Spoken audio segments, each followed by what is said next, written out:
We're not going to talk about monopoly. Well, at least we're going to talk a little bit about monopoly. So Henry George, this guy was the creator of monopoly, and he had ideas about taxation. So what is it about Henry George that intersects with what's going on with the Trump administration?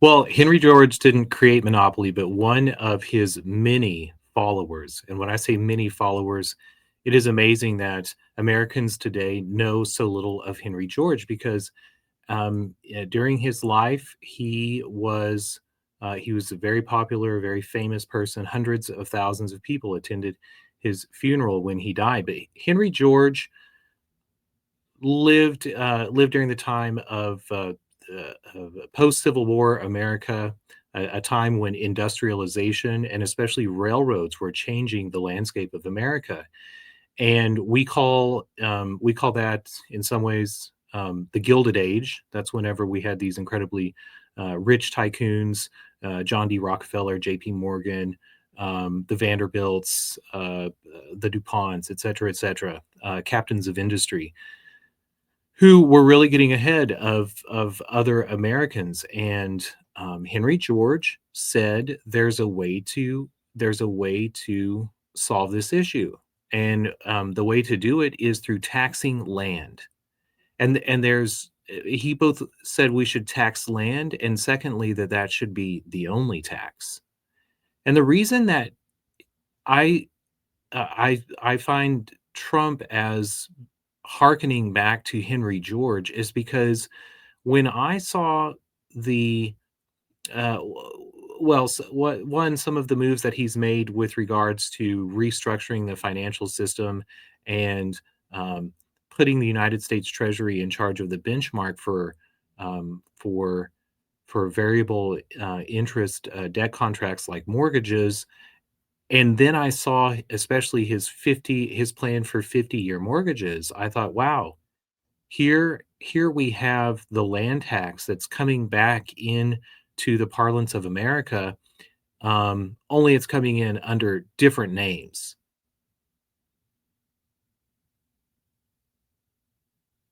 So this idea to try to normalize the tax system to a singular type of thing, but they're doing the opposite because I've seen calls to eliminate the land tax. So what's really going on in the Trump administration is to try to go to a single type of taxation system, eliminating the income tax, eliminating land tax, and what? Well, so the calls to eliminate property tax are within the states, but whenever we Right, talk but about we've got Marco Rubio was the one who started to talk about that, and somehow that this became part of the federal conversation in some fashion. I never really understood that one because I'm not sure why anybody except for states and counties who are the ones who are assessing these property and land taxes. well, so first of all, I think we need to begin to broaden our mind with regards to what we think of as a tax. And I think if we go back to the word one, to go back to rent. So rent is an economist's word for money that's taken by a middleman. And when we say rent, we're usually thinking of somebody in the private sector, a landlord, that we're renting from. And when we pay rent, it might be once a month or once every 2 weeks, or if you're paying, if you're paying at a hotel nightly, maybe hourly too. Who knows? Um, Depends on the hotel. But rents are just money that's paid out to a middleman. So tax is a rent that's paid when the middleman is the government. But whenever the government is in charge of, or is taking the interest from a mortgage, then what's the difference between a tax and rent? It gets really muddied at that point. Yes, and you mentioned that property tax and land tax is assessed at the state and county level. This is true. The states are in control of land and the property within their boundaries. Whenever we pay tax or pay our property tax, that property tax is based on an assessment that's made by the county, What does the county consider whenever they're making that assessment? They consider the value of the land and the value of the improvements of real estate, of fixed buildings that have been built onto and added inside the boundaries of that land. Um, and and it's true. Marco Rubio, Texas, Greg Abbott in Texas, Ron DeSantis in Florida. There's this attempt to try to do away with property tax within the states. I'm a little bit dubious of that because it worries me that um, that we have politicians who are racing to the bottom, so to speak, in order to lower the um, l- lower property tax that homeowners have to pay. That I understand, but where I worry is that the property tax, whenever it's controlled by the county, is very dispersed and independent, and and the federal government is not does not get to assess the tax at this level. So this has been a problem of the ideas of Henry George. How do we um, implement a single tax or level the values of land and property across the United States? Well, Donald Trump seems to have come up with a method to do so, and that has to do with this idea of providing the mortgages, becoming the bank, the land bank, for everyone across America.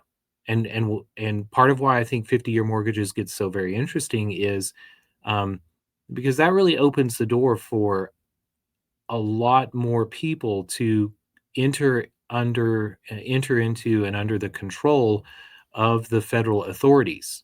And we Because see that.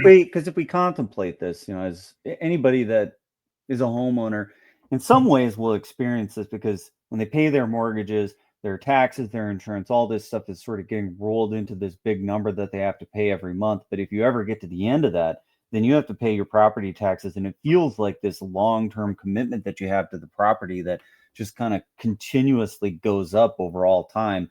If we were to contemplate a system where the government is holding these mortgages instead of the banks, so you're not doing it through an intermediary, but the treasury would somehow be doing this directly, then as soon as you exit from that system, you would be entering into a phase of your life where you'd have less tax to pay, which for retirees is starting to become a significant problem.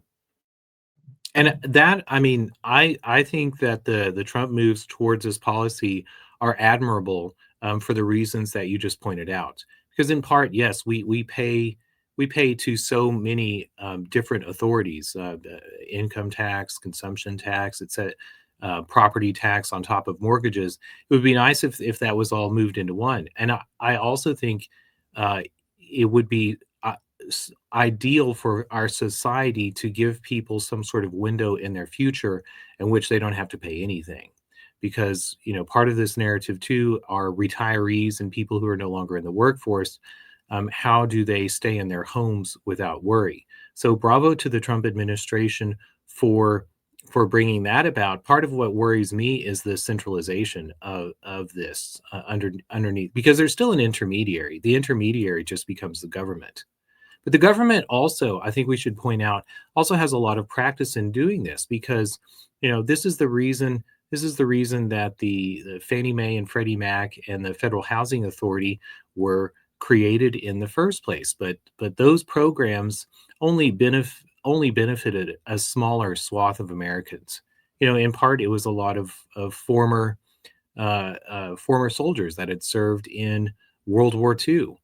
Um, and those programs gave them beneficial rates, stability in their mortgage, in their mortgage payments that not everybody had access to. So bravo to the Trump administration for expanding that. I know he's taken a lot, or this idea of a 50-year mortgage has taken a lot of taken a lot of flack for the time window of the mortgage. But what I think is important is these people are building equity. They're leveling up into the same class of homeowners that we have made a privileged class in America. But I didn't. I think also it might be interesting to turn to some of the other ideas of the progressive movement because very few people have heard of Henry George. Very few people um, have thought about a land tax or a property land tax, as being ideal. Usually that's the first thing that people want to. That's the first uh, tax that people want to drown in the bathtub.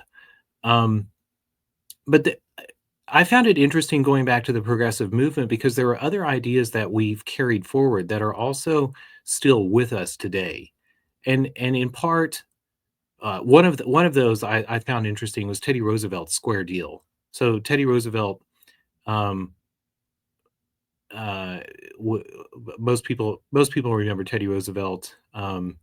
He created the our national parks. I don't want to go too down the rabbit hole of Teddy Roosevelt, but one of the things that he was really focused on was improving food in America. So he sort of reminds me of a Bobby Kennedy. His focus on the health of Americans, the health of our food supply, the quality of our food supply. So what were the reforms he was trying to make about health? That's one thing I missed. I didn't realize that he had actually been involved in that, and that's been a recurring theme through a bunch of different presidencies. If you recall, during the Obama administration, this was something that uh, the first lady was deeply concerned about and got a lot of flack for getting involved in trying to improve the health and nutrition of America. Well, Teddy Roosevelt's solution for everything was to have the federal government, tell everybody what to do. He was very much a federalist. His solution for industrialization of land within the states was not to turn back the velocity of progress. His solution was to put it in the hands of the federal government until the federal government to make those decisions. Same thing with food. Teddy Roosevelt is also famous as the trust buster. Um, uh, which before we move into trust busting, Teddy Roosevelt held this square deal. So he sponsored a whole bunch of legislation back in his time that was about creating rules for especially food production. You've heard of Upton Sinclair's The Jungle, um, a novel about the meatpacking industry, I think in Chicago. Teddy Roosevelt, had all these federal rules, federal regulation, which, by the way, is piggybacked on the Commerce Clause um, to pierce the sovereignty of the states and to enact these rules within the states. Whenever we think about that trend in American history, the erosion of the independence of the states, a lot of it comes here in this progressive movement, and and it comes partially in a response, or the reason that people allow it to happen, are favorable for it, is because of the income disparity, the wealth disparity that's brought by the railroads that have already pierced the sovereignty of the states. They're bringing in goods, they're bringing in underpriced things, also in control of the rates and the rates of carriage, and thus the prices. The railroads kind of ushered in the era of free trade. Isn't that part of what we should think about in this? Is that they're starting to cause these market distortions. Everything used to be much more local, and now with the railroads, you've got distant markets producing goods at a much variable rate, and then being able to be brought into local communities for almost zero cost. Absolutely. When we talk about the growth of liberalism in America, it has to do with liberty, with free trade, and the ideas of free trade are one thing whenever you're building things together and you're exporting them to other countries around the world. You're part of this colonial empire. The railroads really turned turned the effects of liberalism inward on America, and and and and yes, uh, had drastic effects on America. One thing I find interesting when I drive around in the United States is to look at houses. Railroads really begin to gain steam, haha, become become prolific, ubiquitous throughout the West in the 1890s. Um, uh, well, especially in the 1890s. Go around and look at houses in America, and you'll see before 1890, um, you see houses that are made of local materials. But after the railroads come into after they begin to reach all these corners of America, you get houses that are sort of standard Victorian Eastern concepts of houses, and so that's one way for us to visually see the effects, the drastic effects that railroads had. But those railroads in a less visible effects were with regards to prices and wages around America. And so yes, this problem of that we have today of American workers being undercut by labor um, labor overseas. This was happening in the 1890s through the 1920s. During this progressive era, this was happening inside America, and it was over the rails of the railroads that it was happening. You compound that with the federal grants, the corruption in the federal government over this bonanza. There was a very populist movement that came around in order to try to address it, and so there was all these ideas with what to do. Teddy Roosevelt's idea was always to have the federal government tell everybody else what to do. So when it came to trust busting, let's write an act. Let's have the Sherman Act, and we'll tell these companies, we'll have the federal government decide when a company is a monopoly, whenever it's abusing its size. And whenever I think of the trust of that time, and then I turn around and look at private equity today, I think they're very analogous to each other. And I'm very wary of this notion of of having the federal government decide who is and who is not a monopoly. We've seen the Department of Justice make these decisions, whether it be with Microsoft, or whether it be with Google, Apple, AT&T, and I don't know that they make the best decisions um, for deciding the future of Americans. And this is why, again, I think Henry George had a much better much better grasp of a better tool to use to level the playing field. There's another person of the progressive era who had another idea for how to address corruption in the government, and this man was from Wisconsin. His name was Robert Law Follette, and he came up with what we call today the Wisconsin idea, or what Curtis Yarvin might call the cathedral, because he said, um, corruption in government is a problem. Corruption in local government, state government, federal government, it's always a problem. Where we should be turning to are academic institutions, and we should have policy that is made not by a couple of amateurs who get voted in because they're popular and because of the promises they make, with perhaps ignorance to the realities of what the powers of the government are, or what the problems that the government is facing are. So we should put this in the hands of professors and members of academia. So this was the Wisconsin plan.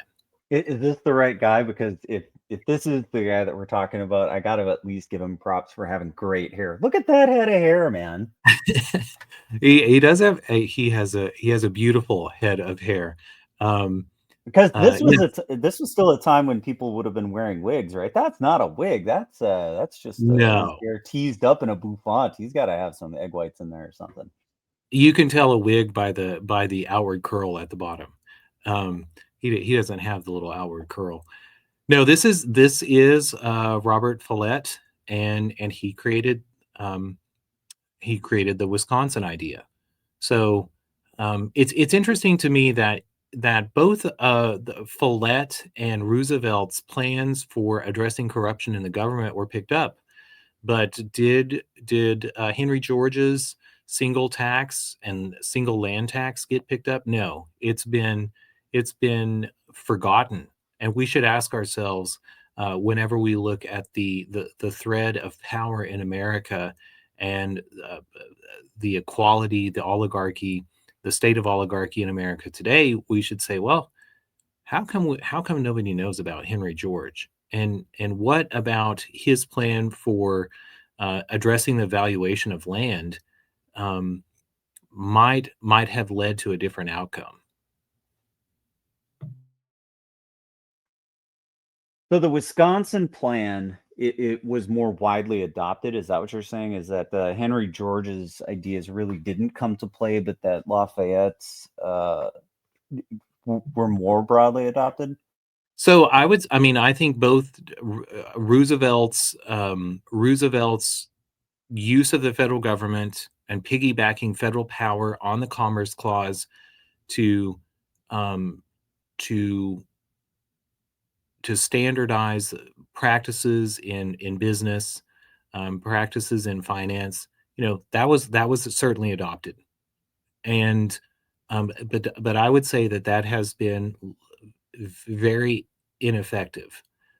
In part, we see that just adding to more corruption because the businesses have now, um, centralized the point at which they can go lobby, give money to politicians um, in order to ensure their success, as well as now they've also created a structure in which these politicians who promise to go and engage in the trust busting can just write rules that privilege some of the businesses.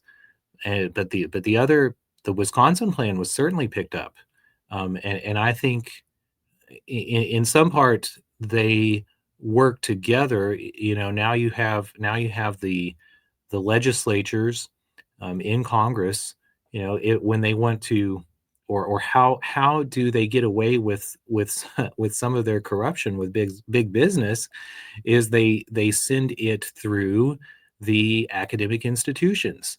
Whenever the cigarette companies, R.J. Morris and the oil companies wanted to um, wanted to rig the tables in their favor with regards to legislation that politicians were talking about enacting. They both lobbied Congress, but what did they bring whenever they went to sit down at their dinners with congressmen? They brought academic papers, and those academic papers came from scientists, professors, academics in institutions that were often created and paid for by the industrial groups. So the you know And that's not really that different from what we're seeing today with pharmaceutical companies and other types that have been using these institutions to push an agenda that they want to accomplish. So this was happening then, and it's still happening today. Absolutely. And there are aspects there is a little bit of logic in both Roosevelt and La Follette's attempts to address corruption. But again, I think that diversifying power and also taking it to the um, taking it beneath, say, the property, the tools, the technology, um, and I'm thinking also social technology, the creation of groups of people working together. How do you get below all that? And I think Henry George was correct in saying we need to be turning to the land. We need to be thinking about what the actual value of land is to begin with. And I also think that his focus on the land is congruent with the American decentralized ideal. And when we have politicians today talk about limiting government, having smaller government, they often talk with regards to What do they say? What are they talking about when they say that? They say, "Oh, we need government to spend less." Well, government makes money. Government actually creates money. What does spending less or spending more mean to somebody who's actually in charge of the creation of money? So and then they say, well, it's about the number of employees of government. It's about the power of government. We need to reduce the number of employees. We need to reduce the number of bureaucracies under government. Um, but do you hear them talking about the Commerce Clause and the separation of the powers between the federal government and the states? No, they didn't talk about that at all. I think the question that we or the vantage that we never consider whenever we talk about smaller government goes again back to Henry George's idea of local power and that local power has to if we think about how that's to turn out, if it's part of the social beehive of our political structure, then it's always going to go back to centralization at some aspect. Um, but if we're thinking in terms of how do we bind it to the value of the land, that can be a tool that that works against um, the how should I put this, the velocity of or the synergy of technology or the synergy of political collusion. So, do you think we'll see any kind of a move in this direction to different type of taxation structure as far as elimination of property tax? I don't really see a mechanism for that because the states and the counties would have to have some way to replace this, and centralizing this into the Treasury Department isn't going to give them that ability to offset that unless they had, I don't know, maybe something like a grant from the federal government that replaced those funds. That doesn't seem practical. I do think that we're going to see this. Uh, Ron DeSantis, governor of Florida, whenever he was talking about getting rid of the property tax, people said, "What? How are you going to get rid of the property tax? We need all the money we can get." He said the amount of property tax that we take in Florida is a rounding error. And part of this is because whenever you have the velocity of whenever you have the government creating adding to the supply of money like we've seen, not just since 2008 or since 2001, both times whenever it ramped up dramatically, but this has been going on for quite some time. And I would say going back to the creation of fiat currencies. There's this supposed idea of gold. I forgot to mention. There's also this progressive era is the time of William Jennings Bryan and the debate over bimetallism of gold or silver. That also misses the point because whenever you have this idea of fractional reserve banking and the government being a bank, we're creating money and when the government can create money, this is what privileges um, uh, the financial sector because the more that you can pass money around, that gives you the illusion of wealth. And so what we've had going on for 200 years or 150 years in America, maybe 170, is a privileging of urban societies. Why? Because money gets passed around so much with such greater velocity in urban societies. You think about how often a dollar changes hands in a city versus in a town of 100 people. A dollar in a town of 100 people might stay under a mattress for 20 or 30 years. And then you think about the velocity of the sale of property and you can begin to see how there's this divergence of the levels of quote unquote wealth, and I think that's been the levels of holdings of money, I should say, throughout America in urban and rural areas, and that also gets mirrored in property. So what you have is Florida, who has other avenues of bringing money to the government,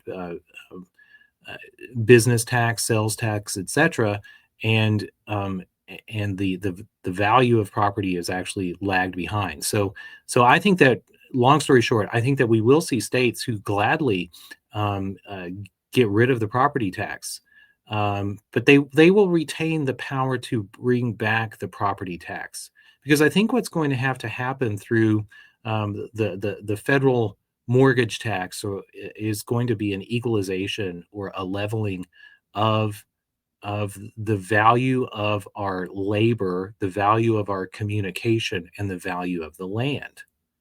And that is also going to be um, that's going to be helped with inputs coming from outside the country through Trump's aggressive tariff policies and fair trade policies. So I think that the plan of the Trump administration is to use the money that's coming in from tariffs from outside the United States. Um, and I know I don't want to get into who bears the burden of a tariff. The thing about a tariff is that the exporting country outside the United States can actually bear the tariff, because a lot of pushback that you get on tariffs from some economists today is, oh, American consumers are the ones who are bearing the burden of that tariff. Well, that's a possibility. But the other possibility is that the exporting country bears the burden of the tariff. And that doesn't get acknowledged, but I think that's a very valid point. Because the tariff is paid at the time when you import the goods into the country, so it's the importer that has to pay the tariff. If you're buying something that's under tariff protection, then you as the consumer would pay it. But if you're somebody who's using it as an input, then you could also say that it gets passed on to the consumer, because if the producer has to pay for a higher input good, then the only way that they can offset that is to raise the price of the output good, potentially. But if the country that's selling the goods would have lost the market, then they might be willing to eat some of their profits. There's, yeah, I guess, different ways to skin this cat. Yes. And again, I think if we go back to the 1890s and we think about the railroads, when we talk about the creation of money, a lot of focus gets put on um, the central banking or the banking side of the equation. But we should also be taking into consideration things like railroad rates, because whenever you have an industry in charge of setting the prices, and the railroads did this through the price of carriage, but they were able to level and effectively reduce the price of labor, the price of resources throughout America. And then the United States really begins its imperial era in the wake of those railroads going through America and devastating the I don't know, the protectionism um, that allowed workers, miners, bakers, farmers, to it robbed them of their power. And once it was through sort of um, leveling labor and resources inside the United States. This is whenever we have Teddy Roosevelt Wait, go turning back. So, and the power they had was the power to set price locally. Because if you have a baker and they're the only baker in town, then if they make a good, if you want that good, you got to pay the price. But if you have a railroad and it can bring in baked goods from a different market where they might have some sort of a different cost infrastructure, now that price can be undercut by the railroad essentially bringing in these foreign goods. So that's the power they've lost. Yes, and that's what's happening in America from 1870 to 1890. And in the 1890s, you get to this point of miners making 5 cents a day, while the owners of the railroad, the titans of industry, bringing in all of the profits. And so this is what leads to the industrial the labor unrest inside the United States, and it leads to this progressive era, this search for solutions. It's also, we talked about this the perception of the time, the perception of now, that the problem is in the corruption of the government. But to me, the problem is more broad, and it goes to um, uh, to this power of liberty that technology, like railroads, like the shipping industry, have in in um, in thwarting the wish, the desires, the social collusion of uh, of groups of people. And so this is why we also begin to see this wave of nationalism, fascism, these words that we have for for defeating the ideas of free trade, or the idea that you know some uh, some commercial or empire, body of government or board of executives gets to defeat the wills of a local group of people or a smaller group of people. So nationalism is back with it, and but the question is, what policies are they going to take? Are we going to see the Trump administration and ensuing administrations say, "Oh, we're going to double down on growing the Department of Justice and the FBI so that we know what everybody's up to and that we get to, pick through the records of what they've been doing and decide what's fair and what's not fair"? Um, are we going to bury our heads in the sand and turn towards academics and pretend that the corruption doesn't reach into into the educational system?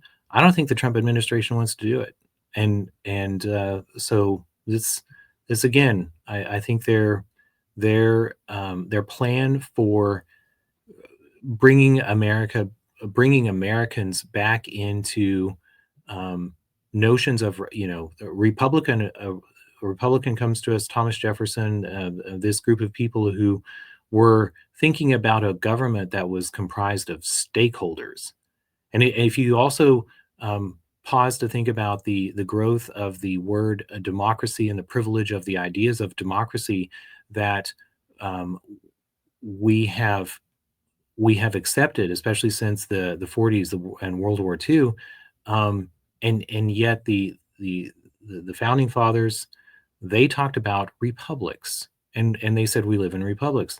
Well, if we want to get back to republics, especially if we're going to have a Republican administration, I think that figuring out how to return the majority of Americans into stakeholders is also a brilliant plan. And I think this is what the Trump administration wants to do. Make them stakeholders, make them homeowners, get them on 50-year mortgages, have the mortgages be administered by the Treasury. The Treasury starts to collect the lion's share of the interest payments, and the federal deficit is sort of figured out. That's the idea. Yeah, and again, when we talk about these 50-year mortgages, you know, the 50-year mortgage can also have very low to negative interest rates, because if we think about too what's going on with regards to transfer payments from the government that are creating this that are building the social safety net, it might be a better tool of transfer through their homes and through the rates that they pay for their homes. Because we also look at the Trump administration and they say, um, we don't want to get rid of healthcare. We want to create the free market. We're going to give the money directly to the people rather than giving the money to the insurance companies and the medical companies. And so I think that that the Trump administration also must be thinking about um, uh, using preferential interest rates through of the mortgages in order to transfer money directly to the stakeholders. All right. I think that's all the time we've got. We'll see you next time on FOMO.